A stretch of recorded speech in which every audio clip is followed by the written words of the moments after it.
हर्षित landmark, सपनों का घर जैसा आप चाहते हैं हम बनाते हैं। 1, 2 एवं 3 BHK ready position flats. Call 9827321321।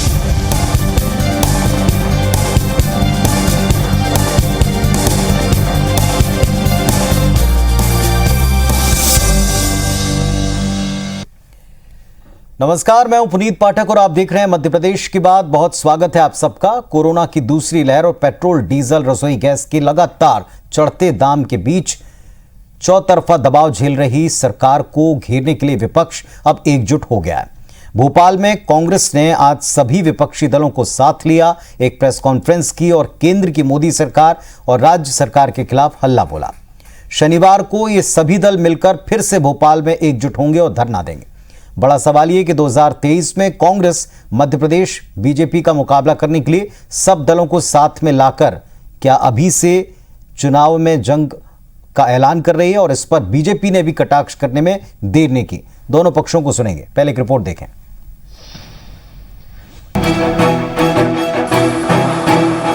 Madhya Pradesh Congress committee के मुख्यालय में हो रही ये पत्रकार वार्ता कांग्रेस के साथ विपक्षी दलों के एकजुटता की तस्वीर है, जो बता रही है कि प्रदेश में होने वाले 2023 के विधानसभा चुनाव और 2024 के आम चुनाव बीजेपी के लिए आसान नहीं होंगे, क्योंकि उसका मुकाबला अब अकेले कांग्रेस से नहीं बल्कि कांग्रेस के साथ खड़े 19 विपक्षी दलों के संयुक्त मोर्चे से है।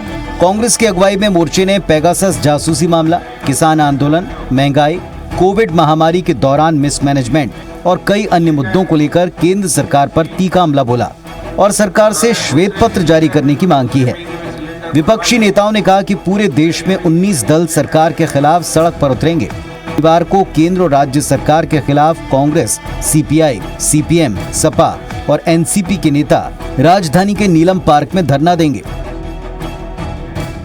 जो सरकार जनता को भूलकर सिर्फ बड़े बड़े लोगों के हाथों में चली गई है, किसानों की बात नहीं सुनी जा रही, गरीबों की बात नहीं सुनी जा रही, मजदूरों की बात नहीं सुनी जा रही। हमारा जो आंदोलन है, हमारा आंदोलन राष्ट्रीय संपदा को बचाने का आंदोलन है और इन्हीं सवालों को लेकर जो है कि हम सारी पार्टियां एक हैं। 20 से लेकर 30 सितंबर तक हमारा आंदोलन जारी है। ये देश की राजनीति का एक महत्वपूर्ण पक्ष है, महत्वपूर्ण मौका है कि जबकि केंद्र सरकार की जन विरोधी नीतियों के खिलाफ देश की 19 महत्वपूर्ण पार्टियां एकजुट हुई हैं। 10 महीने से किसान बैठा है, एक शब्द नहीं बोला सरकार ने उनके लिए, मगर उनके लिए दूसरे शब्द हैं बैठाने के लिए, रोजगार बैठाने के लिए उनकी अपनी व्यवस्था नहीं हो पा रही। देश की सबसे पुरानी और मजबूत पार्टी कांग्रेस को आज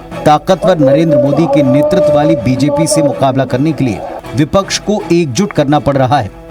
इतिहास के पन्नों को पलटें तो कभी कांग्रेस का देश की राजनीति में वो कद हुआ करता था जो आज बीजेपी का दिखता है, और तब कांग्रेस का विरोध करने के लिए सभी विपक्षी दलों ने जनता पार्टी का गठन किया था। लेकिन अब विपक्षी दल बीजेपी और प्रधानमंत्री नरेंद्र मोदी का मुकाबला करने के लिए एकजुट हो रहे हैं, ताकि अगले लोकसभा चुनाव में और मध्य प्रदेश के 2023 के विधानसभा चुनाव में विपक्ष की ओर से कड़ी चुनौती पेश की जा सके। लेकिन कांग्रेस के नेतृत्व वाले संयुक्त मोर्चा का ये प्रयास मजबूत बीजेपी के कर्णधारों को समझ आ गया है, इसीलिए कांग्रेस पर बीजेपी के नेता जमकर हमलावर है। कांग्रेस कार्यालय में बैठक है, इससे आप ये तो समझ गए होंगे कि अब कांग्रेस अकेले एक बूते पर कुछ करने लायक नहीं रही, क्योंकि यहां तो अब तमाम फूके बल्बों की झालर जो है उससे रोशनी प्राप्त करने की कोशिश करेगी कांग्रेस। मुझे नहीं लगता कि अब 0-0 जोड़ने से कोई अंक बनता है। तो जितने नकारात्मक लोग हैं वो अपनी राजनीतिक रोटी सेकने के लिए इस तरह के प्रकल्प करते रहते हैं और इससे कोई फर्क नहीं पड़ता मुझे। बीजेपी और मोदी सरकार के खिलाफ कांग्रेस की अगुवाई वाले संयुक्त मोर्चा के मुद्दे क्या वाकई ऐसे हैं जिनको लेकर जनता का गुस्सा 2.5 साल से ज्यादा वक्त तक कायम रहेगा? क्योंकि बीजेपी और मोदी टीम को माहौल अपने पक्ष में करने में महारत हासिल है। विवेक पटैया, IBC 24, भोपाल। तो भाकपा, माकपा, राष्ट्रवादी कांग्रेस और कांग्रेस पार्टी मिली, समाजवादी का हालांकि इसमें कोई प्रतिनिधि दिखा नहीं, लेकिन उनका भी समर्थन इसमें बताया गया। और इन सब के बाद में बीजेपी वर्सेस ऑल, ये जो एक तस्वीर है, क्या 2023 के लिए अभी से ये मोर्चेबंदी, ये किलेबंदी है? भारतीय जनता पार्टी ने इस पर जिस तरह की प्रतिक्रिया दी है, उन्होंने कहा है और जिन शब्दों में कहा है वो भी आपने सुना। उन्होंने स्पष्ट तौर पर कहा कि शून्य को शून्यों से मिलाने से कुछ होगा नहीं। लेकिन क्या इस तरह की प्रतिक्रियाओं के बाद में 2023 की तैयारी के लिए जो सारे दल मिलकर घेराबंदी कर रहे हैं, इसमें कामयाबी मिलेगी? क्या जनता का साथ इस मोर्चे को मिलेगा? कितनी बड़ी चुनौती ये उस बीजेपी के लिए होगी जो केंद्र में और राज्य में मजबूत स्थिति में दिखाई पड़ती? हमारे साथ इस वक्त इस विषय पर बातचीत करने के लिए भूपेंद्र गुप्ता साहब, कांग्रेस पार्टी के सीनियर नेता, जुड़ चुके हैं और साथ में उमेश शर्मा जी हैं भारतीय जनता पार्टी की तरफ से। आप दोनों को नमस्कार, आप दोनों का इस मंच के ऊपर स्वागत है। भूपेंद्र जी, सवाल पहला आपसे, जो प्रतिक्रिया नरोत्तम मिश्रा जी ने दी वो आपने सुनी होगी, जो प्रतिक्रिया मंत्रियों ने दी प्रदेश शासन की आपने सुनी होगी। उनका कहना है शून्य में कितने भी शून्य मिला लें कुछ फर्क नहीं पड़ेगा।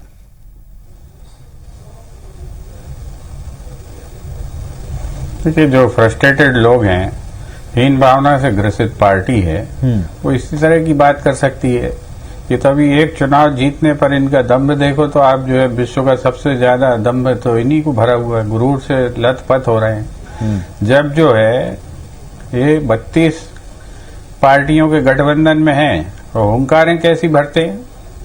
छोटी छोटी अपना दल एक सीट जिन्होंने जीती, ऐसे अपना दल के साथ भी इन्होंने गठबंधन किया हुआ है। इनके गठबंधन की सूची आप उठाओगे तो आपको पता चल जाएगा। लेकिन हुंकारें कैसी भर रहे हैं? विश्व की सबसे बड़ी पार्टी मिस कॉल से बना ली। तो ये जो ये कांग्रेस का नेचर नहीं है इस तरह की दंभोक्तियां करने का। हमारे जो है, हमारे आशीर्वाद से बरसों जिंदा रहे हैं। जमानत जब्त होके आते थे, हम लोग अपनी सीट खाली करवा के जितवा देते थे कि लीडरशिप बची रहना चाहिए। हमने कभी ये गुरूर नहीं किया। हमारे खिलाफ भी जो है सारी ये बातें होती थी, हमारे खिलाफ भी जो है गैर कांग्रेसवाद का नारा बुलंद किया जाता था। लेकिन हमने जो है ये इतनी हेय और निंदनीय दृष्टि से कभी विपक्ष को नहीं देखा। हमने उनको जो है प्रोटेक्शन दी, हमने उनको जो है लोकतंत्र का जो है बराबरी का हिस्सेदार बनाया। ये फर्क है भाजपा और कांग्रेस की सोच में। ये तो हुई एक बात। दूसरी बात यह है कि आज जो देश के अंदर परिस्थिति है वो परिस्थिति ये है कि धीरे धीरे सारे संवैधानिक संस्थाओं को नष्ट किया जा रहा है। आप देखें कि जब सुप्रीम कोर्ट के जजों तक की जासूसी होने लग जाए जिस देश में, वहां बचा क्या है? हमारे देश की सरकार तालिबान से बात करने तक, दोहा तक जा सकती, लेकिन 10 कदम दिल्ली में चल के जो है 600 से ज्यादा किसानों की मौत हो गई, उन किसानों से नहीं मिल सकती।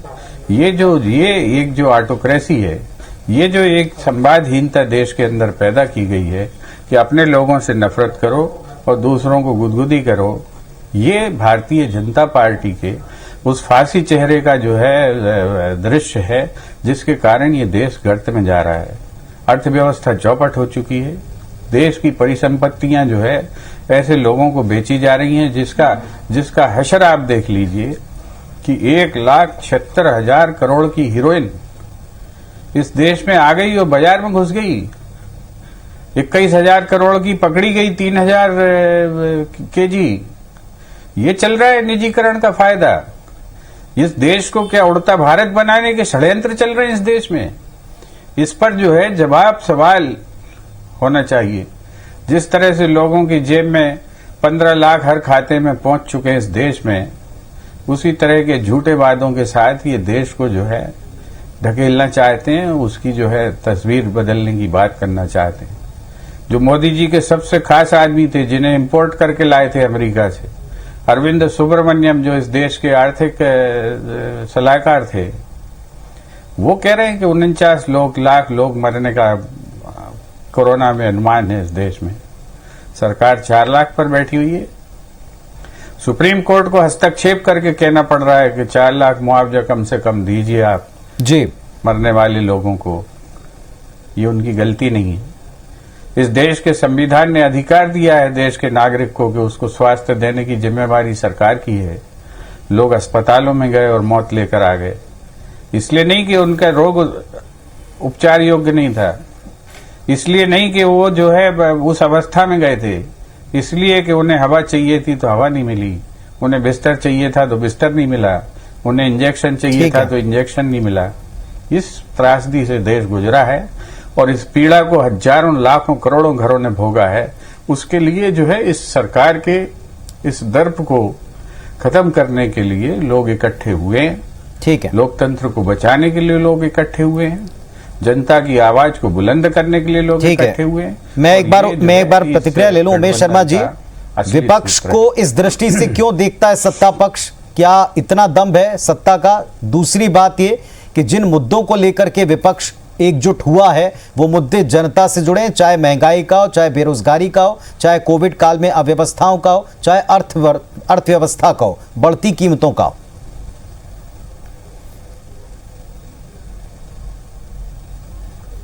एक तो मैं बहुत विनम्रता से इस बात का प्रत्युत्तर देना चाहता हूं कि भारतीय जनता पार्टी कभी भी विपक्ष को हीन भावना से नहीं देखती है। हम तो चाहते हैं कि एक सक्षम विपक्ष हो, एक सशक्त विपक्ष हो, एक सुयोग्य और एक सकारात्मक विपक्ष भारत के लोकतंत्र में होना चाहिए।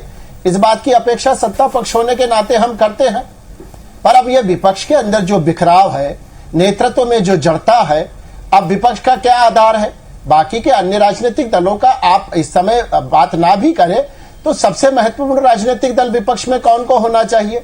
कांग्रेस पार्टी को होना चाहिए, क्योंकि कांग्रेस एक राष्ट्रीय राजनीतिक पार्टी है। अब इस राष्ट्रीय राजनीतिक पार्टी में जो नेतृत्व की शून्यता है, अपने आला कमान के प्रति जो नेताओं का असंतोष है, जो कांग्रेस पार्टी का बिखराव है, जो कांग्रेस पार्टी लोकतंत्र में चुनाव हार जीत का माध्यम होता है, कांग्रेस पार्टी हर राज्यों में सिमटती चली जा रही है, कांग्रेस पार्टी का आधार जनाधार जो है वो खसकता जा रहा है। अब इसके लिए भारतीय जनता पार्टी पर तो दोषारोपण नहीं किया जा सकता है। अब 20 अगस्त वाली जो बैठक माननीय सोनिया गांधी जी ने आमंत्रित करी थी, अब उसमें समाजवादी पार्टी शामिल नहीं हुई, उसमें बहुजन समाज पार्टी शामिल नहीं हुई, और आप पार्टी के लोगों ने तो कहा है कि हमको न्योता ही नहीं भेजा गया। तो ये जो विपक्ष को एकजुट करने का भी प्रयास करा जा रहा है, उस एकजुटता में भी कांग्रेस पार्टी असफल हो रही है।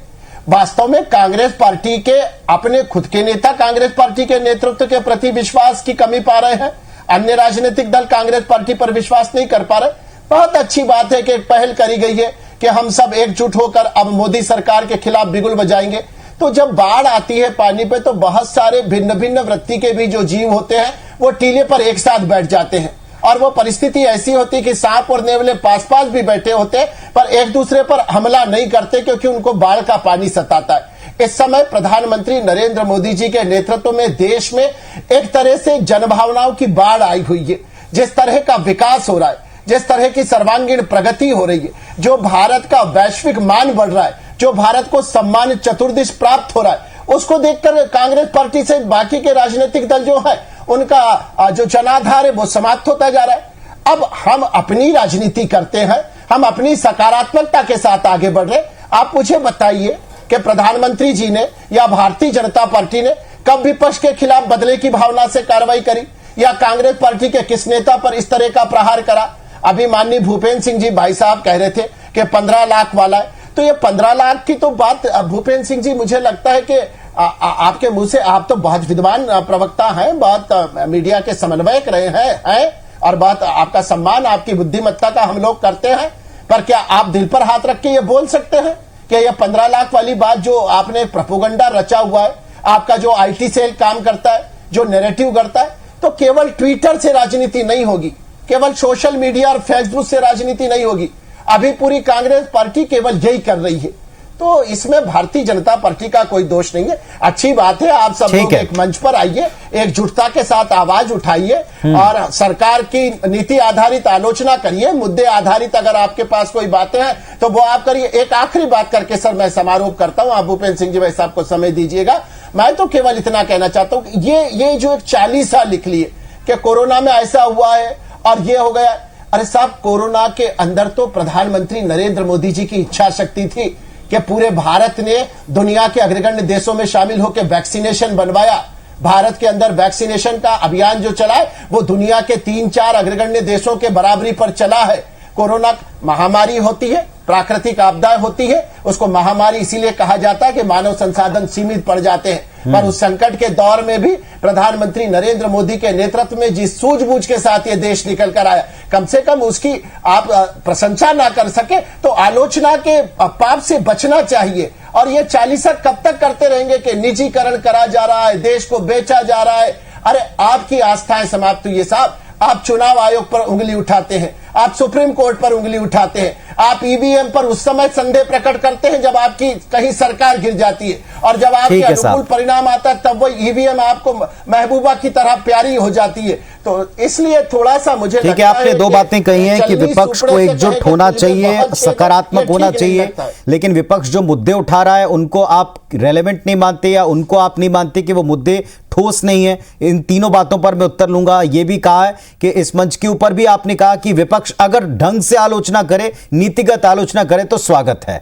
तो क्या इन मुद्दों में कोई मुद्दा ऐसा नहीं जो जनता को छूता है? उत्तर लूंगा। अभी उसमें पॉइंट है। पहली बात यह कि विपक्ष को एकजुट करने का दावा था, लेकिन क्या विपक्ष एकजुट रहा और आगे रह पाएगा? दूसरी बात उन्होंने कही कि क्या कांग्रेस अपने बलबूते पर अब बात नहीं कर रही, जो पहले भी मंत्रियों ने आरोप लगाए। तीसरी बात उन्होंने कही कि सकारात्मक तरीके से नीतिगत विरोध करें, जो नीतिगत बातें उनको गलत लगती हैं उसका विरोध करें।